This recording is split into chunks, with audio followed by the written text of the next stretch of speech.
What's up, guys? The Epic Movie Reviewer 321 here, and welcome back to another video. Today I'm going to be reviewing My Friends on YT, or My Friends on YouTube. Now, when I think of great movies like absolute masterpieces, I think of Prisoners, Whiplash, Nightcrawler, and The Social Network. Now, what do all of these films have in common? Well, all these films are really well written and have really engaging characters. Not to mention, they all have really interesting backgrounds, and you really understand why they are the way that they are. You feel connected to them, and you understand who they are and where they're coming from. And all of these films never really keep you bored at all. You're always interested in seeing what happens next to these characters and seeing where they go. They are also really well made and even have amazing acting. Most of all these films have a story, which is what My Friends on YT definitely does not have. Now, to at least give this movie some positives, I can at least say that the movie ended. Now, is My Friends on YT the worst movie ever?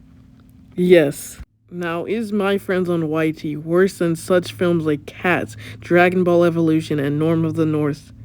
Yes. Is My Friends on YT possibly the biggest waste of time that any human being possibly could ever have, next to literally watching paint dry?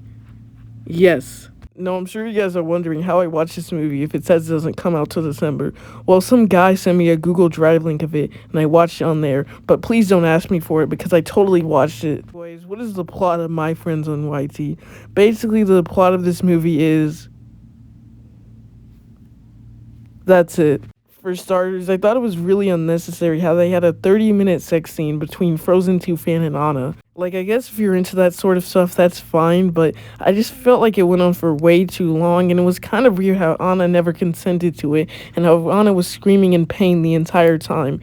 Kind of suspicious crossover. The movie's cinematography is, like, so bad, I can't even tell what's happening. That's how bad it is. Also, this movie is just so unoriginal. There was surprisingly a fair amount of plagiarism from movies such as The Dark Knight, Pulp Fiction, and Fight Club. This movie is just so boring, and the pacing is so bad that everyone in the theater that I totally saw this in was asleep except for me. And trust me, it was even hard for me to stay awake during all of this. Also, all of the action scenes were just so boring. I mean, like, the 1-hour fight scene of Frozen 2 fan versus all the Frozen haters just really went on for too long and just felt way too repetitive. Also, the editing in this movie is so bad. It's just so choppy and you can barely even tell what's happening most of the time.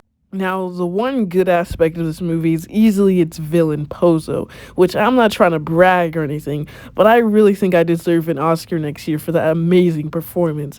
I mean, like, I had such amazing dialogue, and every scene with me was amazing, but they just killed me off, like, so early into the movie, and they're just kind of lame. Like, come on, you could have at least saved me for the sequel. It's also kind of weird that I never got contacted about the movie, and nor do I remember even filming any of it, but I'll just take it with a grain of salt. Yeah, I don't really have too much to say about this movie, other than it was just so long and boring and dumb. I mean, what do you expect from crossover movie studios? They're easily one of the worst movie studios in the world, next to Wow Now and Asylum. Anyways, this movie was just really bad, and I gave it a 0 out of 10. My only recommendation is to stay as far away as you possibly can from this movie. Go watch a good movie like those I mentioned at the beginning, or even save your money for the movie, which is coming to theaters this July. Thank you guys so much for watching, and stay tuned for my next review, which will be on Man.